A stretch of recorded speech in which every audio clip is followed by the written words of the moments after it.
Welcome to Marketing Made Simple TV. I'm Jeff Ogden, the host of the show, and we're thrilled to have you back another week for a great show. Heather Hoetger is one of the original members of a demand generation agency called Bulldog Solutions. She's been there from the very beginning, and she now heads their strategic accounts program. And she's got some great insights from having worked with companies where she's helped them transform their marketing into a revenue engine, and she's going to come on the show and share some of these tips today. So let's welcome Heather to the show. Hi, Jeff. Nice to be here. Hi, Heather. Good to see you. We've known each other a long time, and it's good to have you on the show. Thank you. I'm glad I'm finally getting to do this with you. I brought my hat, so, All right. I'm the only hat. So what's the story behind that? So this is a hat from a fishing tournament that I do every year down in Rockport, Texas, called Babes on the Bay. I take a group of Austin girls, and I meet my sister and my dad. My dad lives down there, and it's the largest all-female fishing tournament in the world. And anyway, it's a thing that I do with some of my best girlfriends. So this is our hat from the tournament that we did in June this year. Sounds like a lot of fun, Heather. Great stuff. So I'm going to start you off with the same question we asked Guy Kawasaki, we asked Beth Comstock, all the big names who have been on the show in the past. Very simple. Who are you and what do you do? At the end of the day, I'm a salesperson looking to grow a company. But what I've developed and kind of honed over the last 10 years is really this ability to help organizations make complex issues simplified and helping them really transform their marketing organization to be strategic partners to their firm and to help really drive a less is more mentality inside of their own efforts. That's great, Heather, and I like nice, short, succinct answers. That was very good. Always best for a TV show to give short answers. So one of the things you've been talking to me about is the challenges that companies are having in aligning sales and marketing. That there are people issues they run into and some challenges, and you've had some experience with some companies that have done it extraordinarily well. So why don't you share some of your experiences and what makes some companies good at aligning sales and marketing? You definitely, I almost feel like the first month in developing a relationship with a leader that's really trying to drive alignment, I can tell really quickly if they've got it in them to get it done and to get it over the finish line, and really to be kind of that change agent inside of their big complicated reality. And I think there's a few things that trend across the organizations that are getting them right, and we've been really I'd say reactive to how we've developed our services and how we're supporting that journey. And kind of fine-tuning our approach to mirror that of the organizations that are doing well, and also to help steer and guide the ones that aren't. But I've got 3 observations that I think are interesting, worth sharing today. Hopefully that they can give people some ideas and spark some ways that they may innovate inside of their own processes. But the first one is that you can't shortchange kind of the big strategic idea, and a la carte does not work. And so I've approached so many organizations, Jeff, I bet you could say the same, that they kind of get the big picture that they need to be doing things better, and that their infrastructure needs updating, that processes are kind of duct taped together. But they don't know how to then break that down into bite-sized chunks and to, at the end of the day, develop a very specific roadmap that's going to align to how they're structured and how their marketing and sales teams work together. And so a lot of organizations try to problem solve piecemeal, and they'll think about setting up the infrastructure as one initiative, and they look for a partner and a solution around that. Then they look at establishing maybe their waterfall metrics and lead management processes, and that's a whole nother group and initiative. And then maybe they've got separate teams that are driving program strategy. But they're doing all of these kind of as independent efforts rather than one big effort that everyone's bought into, that then gets dissected into kind of step 1, phase 1, phase 2, phase 3, and so on. And so I think I think thinking about picking a partner and developing that roadmap with the end state in mind, and then figuring out how you approach it so that it's right sized for your company. It's going to align with the way your budgets are allocated today. It's going to align with your just sales trends and when you're busy and when sales needs help and how the calendar is supporting growth. All of these things would indicate kind of how fast you can run. But I guess the net of that advice is crawl, walk, run is definitely the right approach. But do it with one partner, with one big effort that understands what you're building, because you'll get there faster, you'll have everyone on board, and you'll get to the realization of ROI much sooner, much sooner than if you try to kind of go the less expensive, kind of piecemeal, partner by partner route. So that's one observation. Do you want me to go to the next? Why don't I come back and I'll ask a follow-up question on that? Because one of the things what you just talked about, and I think it's so important in marketing, is taking a moment, stepping back, and seeing at the big picture of what you're trying to accomplish, of setting clear goals and doing your homework and taking the time to think about it. How does that, that planning part go into this alignment thing, which you said, crawl, walk, run, but you got to figure out where you're going. Ready, fire, aim isn't really a strategy. So get more tangible. Here is a real life scenario, something happening today with one of our clients and our account teams. We were hired by Sage to lead a multi-year project that was consolidating 13 different marketing automation instances into kind of one standard, and in the process we were helping them determine if it makes more sense to keep independent instances alive and then merge at more just like the data reporting level, or do we actually need to merge all of these environments and have kind of one engine powering their global programs? And to answer that question, if you were only thinking about it from a technology standpoint, you might have approached problem solving that differently. But what we did is we actually said, okay, before we even answer that question, we need to interview 8 of your 8 biggest business units. We need to see how they're operating today.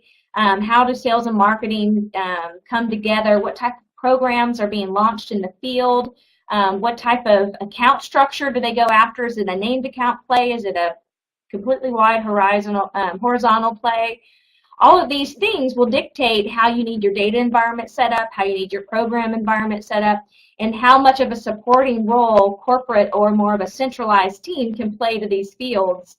And so that's a tangible example of how before we started, we interviewed and went through thorough requirements gathering across their different BUs, across the world in their different regions, and then came to basically a checklist of the things that were common, the things that were different, and then we developed a standardized practice for how we're going to institutionalize that and kind of get to a point where 80% is consistent, 20% is customized at the field or the regional or the BU level. And so just so many firms don't start that way. They jump in really fast, they try to get it on, and then later they realize, oh wow, that BU is not going to be able to benefit from what we just set up because they operate entirely different.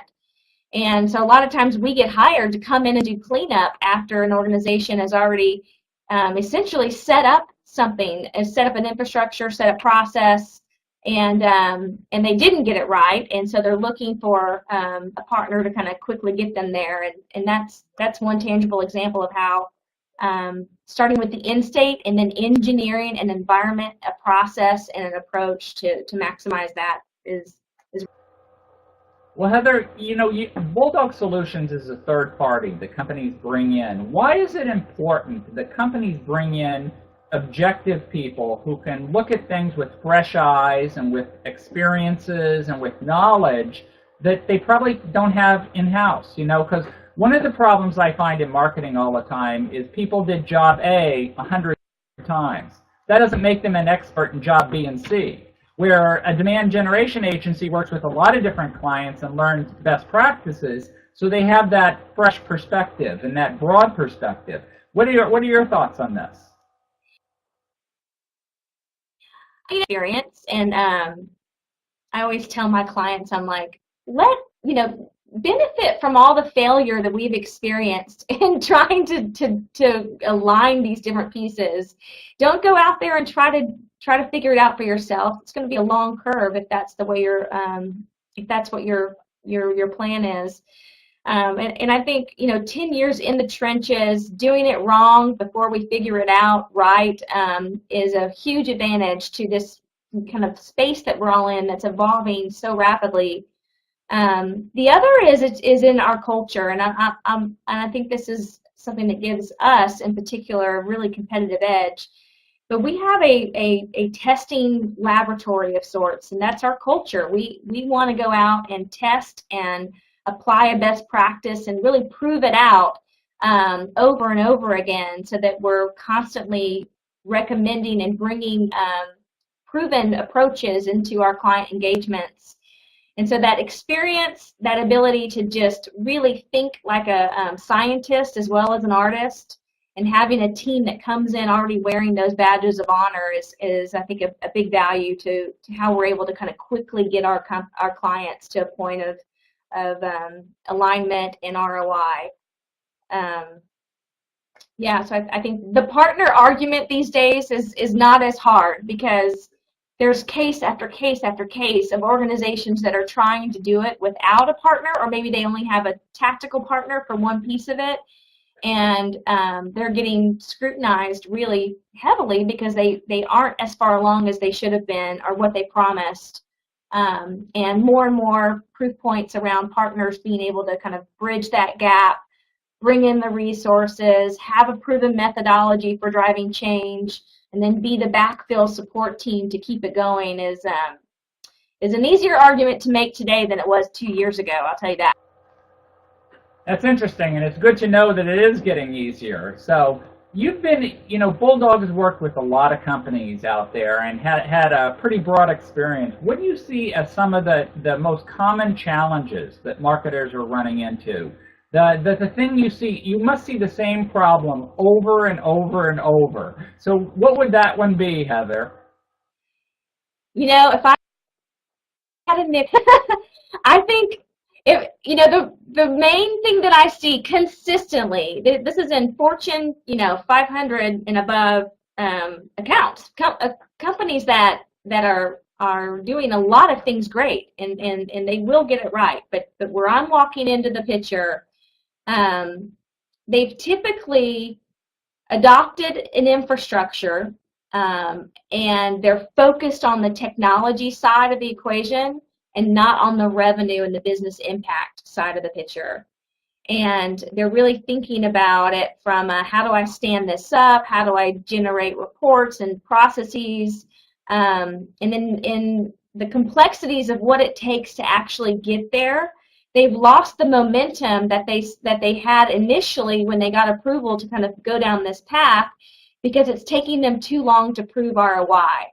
So we get pulled into these conversations where they're on the hot seat. They've maybe convinced the organization to invest in marketing automation, and they're not realizing value yet, or it's just taking too long for them to really get to a state of alignment. And so we come in and we really try to turn that around and develop a KPI framework for them around establishing momentum, keeping the momentum, and constantly thinking about what's the quick win. Where's the quick win in this effort, so that we can make sure that all parties involved understand the benefit to them. Because there's so much change happening right now in the marketing world, in the sales world, in the buyer world, that you have to be your own cheerleader. You have to have a PR campaign just talking about the success that you're driving, whether that's tangible or intangible. And so clients that are doing it right think about their quick win strategy in a really smart way, and start where they're going to be able to make an impact. And then they develop their own PR communication machine to constantly show how they're moving the needle and progressing the organization. we've even gone so far with some of our strategic accounts to develop pure nurture campaigns that are internal facing rather than external facing. And it's all about establishing rapport with your internal buyer and your audience and your stakeholders, and allowing them to constantly remember the big reason, the big aha for why we're driving process improvements, for why we're enforcing sales to classify their leads in the right way, and all these things that on their own they may not seem so sexy, but added up they can move mountains. And we've got to brag about it as marketers, or people will forget why we're doing it. So that momentum and keeping the momentum is so key to keeping things funded. It's interesting, Heather, that you talk about your internal PR machine. And I wrote a guest post for Marketo that they just did recently about earning the trust of the C-suite. Let's talk about how marketers can get job security. What do they have to do to prove the value to the C-suite, and really, as you say, get support for the programs they're doing? I think they've got to learn, they've got to learn to say it with numbers, and they've got to learn to embrace metrics like never before. We've announced at the Serious Conference this year, we announced a partnership with Full Circle CRM, and it is so powerful to be able to finally have true end-to-end reports that you can point to. Nothing gets the C-suite's attention as having data you can count on and rely on that tells your story for you. And then the other, besides just thinking like a metrics-driven person first, the other thing I would say is consistent is just really being able to be a collaborator in your organization, bringing teams together, being the change agent inside of your own departmental issues and where you have communication gaps and where you can see opportunity for streamlined process improvements. So that change agent and being able to get people to work together that normally butt heads, that is a powerful skill in any job, but certainly as a marketer these days, I think your stakes will go up if you have a proven track record for being able to drive that level of change. Heather, this has been a really fascinating discussion. I wish we could talk longer, but we need to keep the show relatively brief. Final question is, if people want to learn more about you and Bulldog, and where do they go for more information? BulldogSolutions.com is the website. Obviously, that's a good hub. We've got a lot of resources that will help you get a feel for how we tackle problem solving and some of the best practices that we see really working out there. So a lot of information on that. And then just me personally, I'm on LinkedIn as Heather Hoetger, Twitter Heather Hoetger. Pretty easy to find me in the social circles as well. I want to thank Heather Hoetger for being a great guest on the show. She had some great insights for B2B marketers about improving their job security and really focusing on big picture items. And don't just do little pieces, but aim for the big picture and then break it up into little chunks. Great advice. Before we go, we want to thank our sponsors. Avatage, great content marketing company. Digital Ethos, great nonprofit company that shares a lot of great information. Communication Strategy Group, Brand Telling, great agency too. Eloqua, Revenue Performance Management. And also we want to thank Watchitoo, who provides this awesome platform for this TV on the web show. Marketing Made Simple TV premieres every Thursday at noon Eastern, 9 a.m. Pacific at marketingmadesimple.tv and at many, many, many other websites. So until next week, we'll see you next time on Marketing Made Simple TV.